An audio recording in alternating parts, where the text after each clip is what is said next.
There are moments in farming that break you in ways a bad crop year never could. Mechanical failure can be fixed, weather can be endured, low prices can be survived, but public humiliation in front of your peers, in front of the people you've worked alongside for decades, in front of the community that's supposed to respect what you do, that leaves a different kind of scar. This is the story of a farmer who showed up at harvest with a fleet of Massey Ferguson equipment ready to work. And the elevator manager took one look at his machines, laughed in his face, and told him to leave. Not because the equipment was broken, not because it couldn't do the job, but because it was red instead of green. And in that county, in that moment, the color of your iron determined whether you were allowed to work. His name was Raymond Birch. And what happened to him at that elevator in September 2019 would change the way he farmed, the way he did business, and the way he saw the people he'd trusted for 30 years. Raymond Birch ran a 2,800-acre corn and soybean operation in east central Iowa. He was 56 years old in 2019. Second-generation farmer. His father had started the operation in 1971 with 400 acres and a dream. By the time Raymond took over in 1995, the farm had grown to 1,600 acres. Raymond had pushed it to 2,800 through careful expansion, conservative debt management, and a reputation for reliability. He wasn't the biggest operator in the county. He wasn't the flashiest, but he was consistent. He delivered clean grain on time. He paid his bills. He kept his equipment maintained. And for 30 years, he'd sold his grain to the same place, Cornerstone Grain Elevator, a regional co-op that handled most of the harvest volume in 3 counties. Raymond had been a member since 1995. He'd served on the board for 6 years in the 2000s. He knew every manager, every scale operator, every truck driver. Cornerstone wasn't just where he sold grain. It was part of his identity. Raymond had always run a mix of equipment brands. In the early 2000s, he'd run John Deere, a 9400 combine, an 8300 tractor, a 7700 planter. But in 2008, when it came time to replace the combine, Raymond made a switch. He bought a Massey Ferguson 9895 combine, not because he had anything against Deere. The 9400 had been a solid machine, but the Massey Ferguson dealer 40 miles south had made him an offer he couldn't refuse. $50,000 less than the comparable Deere, with better warranty terms and lower financing. Raymond ran the numbers. The Massey Ferguson saved him $50,000 up front and $680 a month in payments. He bought it. The 9895 ran flawlessly. Fast, efficient, clean grain sample, low maintenance costs. In 2011, Raymond traded his Deere 8300 tractor for a Massey Ferguson 8650. Again, the price was better. The performance was comparable. The dealer support was strong. In 2014, he added a second Massey Ferguson combine, a 95 Ford, and traded the Deere planter for a Massey Ferguson White 8900 series. By 2019, Raymond's entire primary fleet was red. 2 Massey Ferguson combines, 2 Massey Ferguson tractors, 1 Massey Ferguson planter. He still had an older Deere 4640 for utility work and a Deere 7000 series planter as a backup, but his main harvest and planting equipment was all Massey Ferguson, and it had served him well. Lower acquisition costs, comparable performance, fewer computer lockouts, easier to maintain. Raymond had saved an estimated $140,000 over 10 years by running Massey Ferguson instead of staying with Deere. That $140,000 had gone toward land payments, operating costs, and his kids' college funds. It had been the right financial decision. But in September 2019, that decision was about to cost him something money couldn't measure. Harvest started early that year. By mid-September, Raymond had 800 acres of soybeans ready to cut. He fired up his Massey Ferguson 9540 combine, loaded his grain cart, and made his first pull through the field. Yield was strong. Moisture was good. The beans were coming off clean.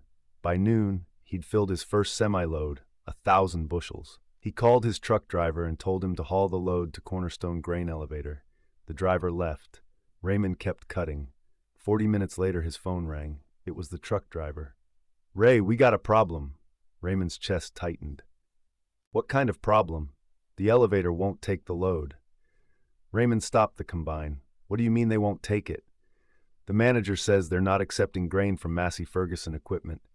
Raymond felt the air leave his lungs. Put him on the phone. There was a pause, some muffled voices, then a new voice came on the line. It was Dennis Kovar, the elevator manager. Raymond had known him for 15 years. Ray. Dennis, what the hell is going on? Dennis sighed. Look, Ray, I don't make the rules. The co-op board met last month and passed a new policy. We're only accepting grain harvested with John Deere equipment. Raymond couldn't process what he was hearing. You're joking. I'm not. Dennis, I've been selling grain to you for 24 years. I know. I'm a co-op member. I know. Then why are you turning me away? Dennis's voice went flat. Because you're running Massey Ferguson. The board says it's a quality control issue. They want consistency across the fleet. They want all the combines in this region to be Deere so the grain sample is uniform. Raymond felt his hands start shaking. That's insane. My grain sample is clean. You know it's clean. You've been taking my grain for 2 decades. It's not about your sample, Ray. It's about the policy. Raymond's voice rose. Who the hell voted for this policy? Dennis didn't answer right away. Then quietly, the board. Majority vote. Who's on the board now? Dennis listed 5 names. 4 of them were John Deere dealership owners or family members of dealership owners. Raymond's blood went cold. This isn't about quality control. This is about forcing everyone into Deere. Dennis didn't deny it. Ray, I don't make the rules. I just enforce them. If you want to sell here, you need to be running Deere equipment.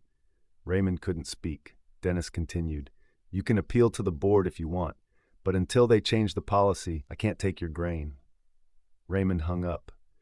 He sat in the cab of his combine, staring at the 800 acres of soybeans in front of him, and tried to understand what had just happened. He'd been a co-op member for 24 years. He'd served on the board. He'd supported the co-op through expansions, upgrades, and tough financial years. And now they were telling him his grain wasn't good enough because he didn't run the right color equipment. Raymond called his wife. She answered on the first ring. What's wrong? Cornerstone won't take our grain. Silence. What do you mean they won't take it? Raymond explained the policy. The board vote, the Deere-only requirement. His wife's voice went cold. They can't do that. They just did. Ray, you're a member. You have equity in that co-op. Doesn't matter. They passed the policy. It's enforceable. Then we fight it. Raymond looked at the field in front of him. We don't have time to fight it. I've got 800 acres ready to cut right now and another 2,000 coming off in the next 3 weeks. If I can't sell to Cornerstone, I need to find another buyer today. His wife was quiet for a long moment.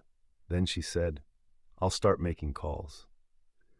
By 3 p.m., Raymond's wife had contacted every grain elevator within 50 miles. Most of them had the same policy. John Deere equipment only. One elevator in the next county didn't have the restriction, but they were already at capacity and couldn't guarantee timely unloading. Another elevator, 70 miles south, would take the grain, but their basis was 18 cents under Cornerstone's price. That meant Raymond would lose 18 cents per bushel on every load. On a 50,000 bushel soybean crop, that was a $9,000 loss, just for running the wrong equipment.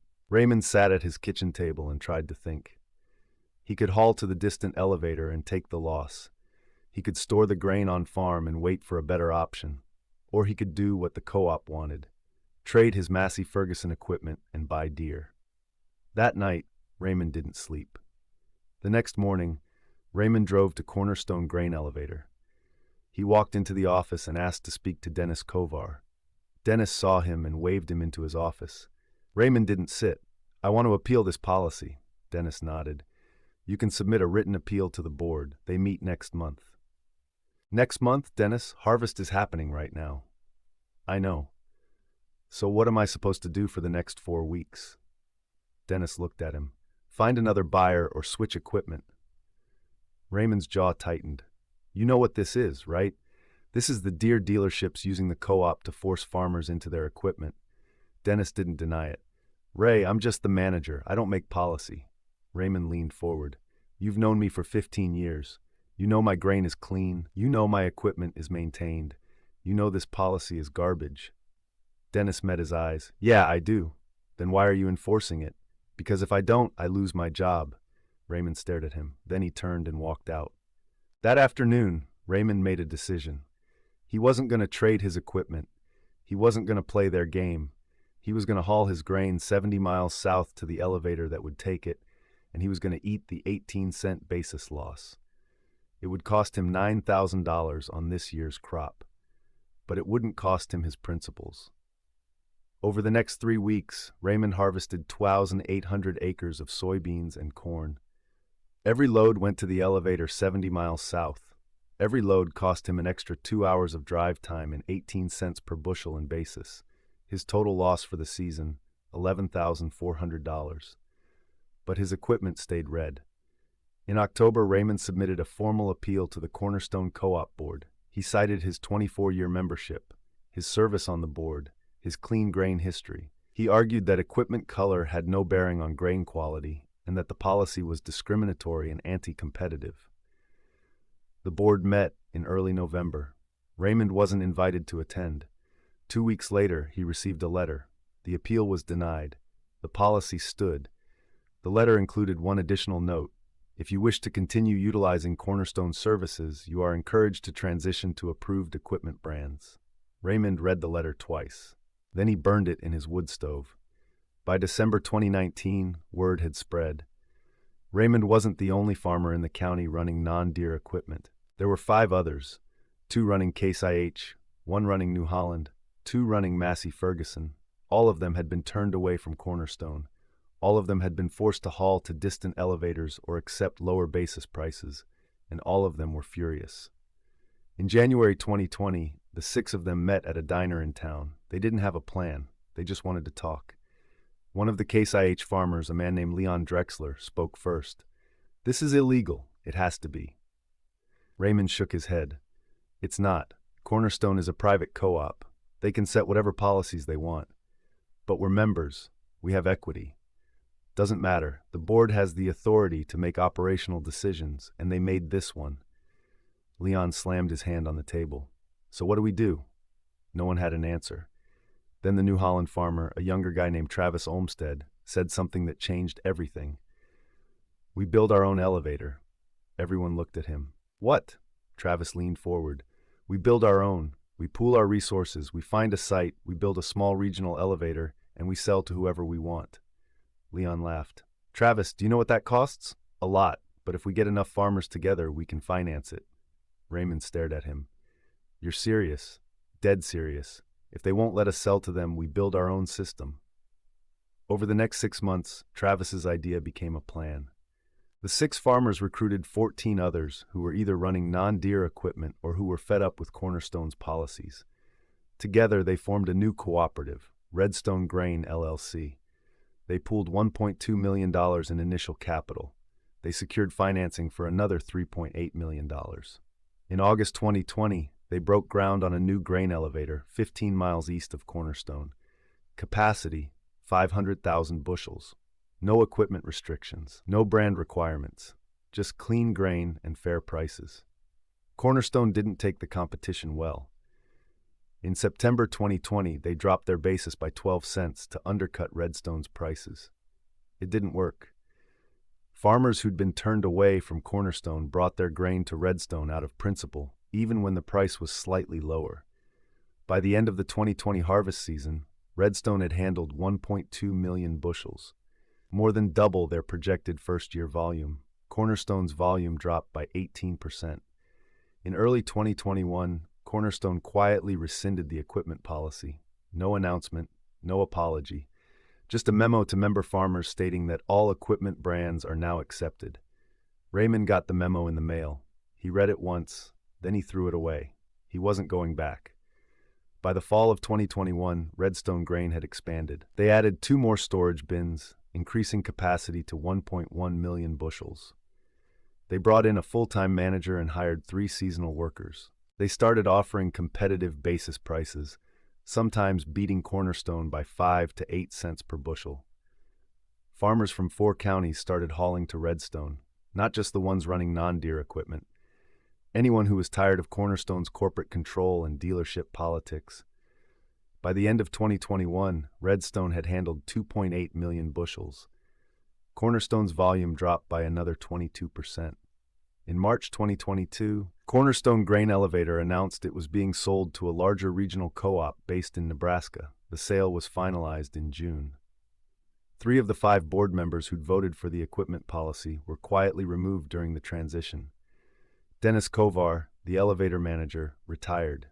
Raymond didn't feel vindicated. He felt tired. By the fall of 2022, Redstone Grain was operating at full capacity. They'd added a 4th storage bin and were handling 3.5 million bushels annually. Raymond was still running his Massey Ferguson equipment.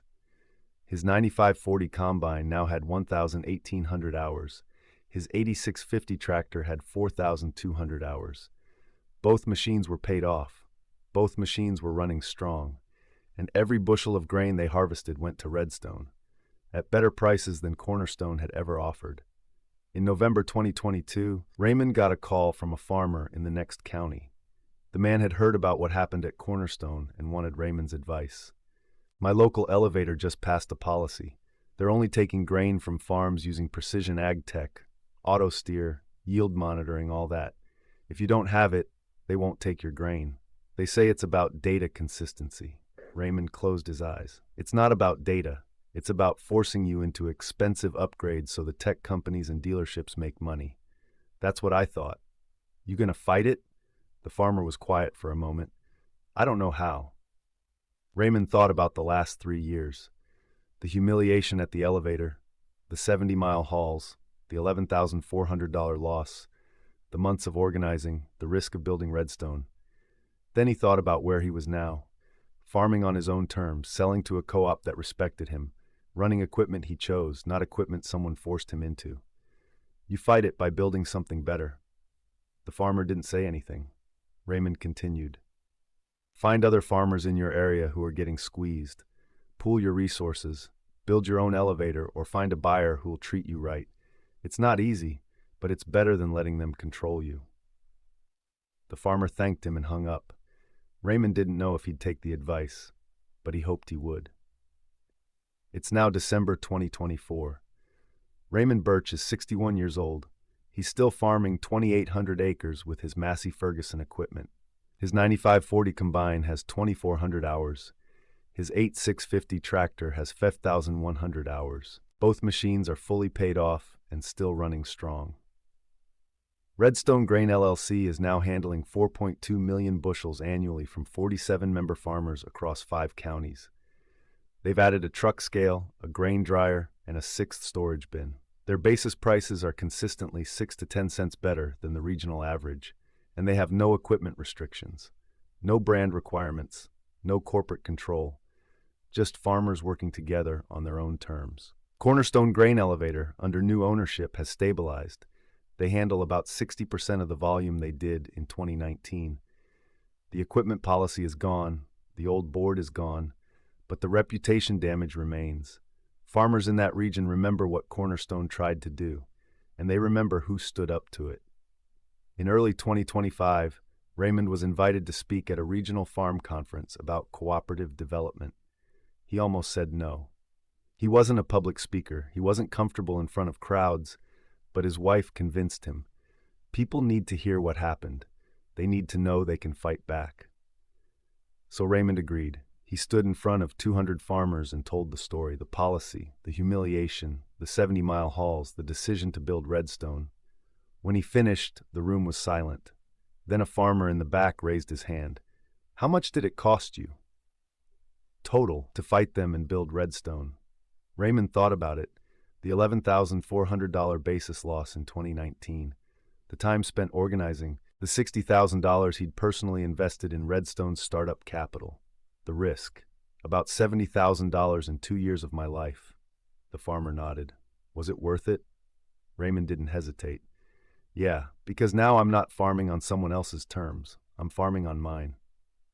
The room erupted in applause. After the conference, 3 farmers approached Raymond. They were from different counties, different states, but they all had the same story. Their local elevators had implemented restrictive policies, equipment requirements, tech mandates, exclusive contracts, and they wanted to know how to fight back. Raymond gave them the same advice he'd given before. Find other farmers who are getting squeezed. Pool your resources. Build something better. One of them asked, "What if we can't raise the capital?" Raymond looked at him. "Then you haul your grain somewhere else. You take the loss, you eat the cost, but you don't give in. Because the moment you give in, you've handed them control over your operation. And once they have that control, they'll never give it back." The truth about what happened to Raymond Birch isn't a story about equipment brands. It's a story about power, about who controls the infrastructure that farmers depend on, about what happens when that control gets weaponized to serve corporate interests instead of farmer interests, and about what's possible when farmers refuse to be controlled.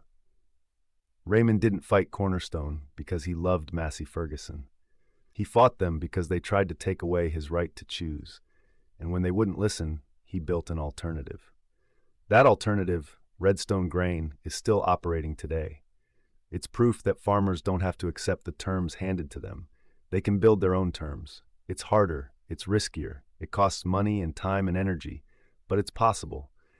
And sometimes the hardest path is the only path that leads to freedom. In March 2025, Raymond got one more call. It was Dennis Kovar, the former Cornerstone manager who'd enforced the equipment policy. Raymond almost didn't answer, but he did. "Dennis." "Ray, I wanted to call and say something I should have said 5 years ago." Raymond waited. "I'm sorry, you were right. That policy was garbage. I should have fought it instead of enforcing it. I didn't, and I've regretted it every day since." Raymond didn't say anything for a long time. Then quietly, "Thanks for calling, Dennis." They hung up. Raymond sat in his kitchen and thought about everything that had happened. The humiliation, the fight, the cost, the victory. He thought about the 47 farmers who were now selling to Redstone instead of being controlled by Cornerstone. He thought about the 3 farmers at the conference who were going home to start their own fight. And he realized something. The day the elevator manager laughed at him and turned him away was the worst day of his farming career. But it was also the day that forced him to stop accepting things as they were and start building things as they should be.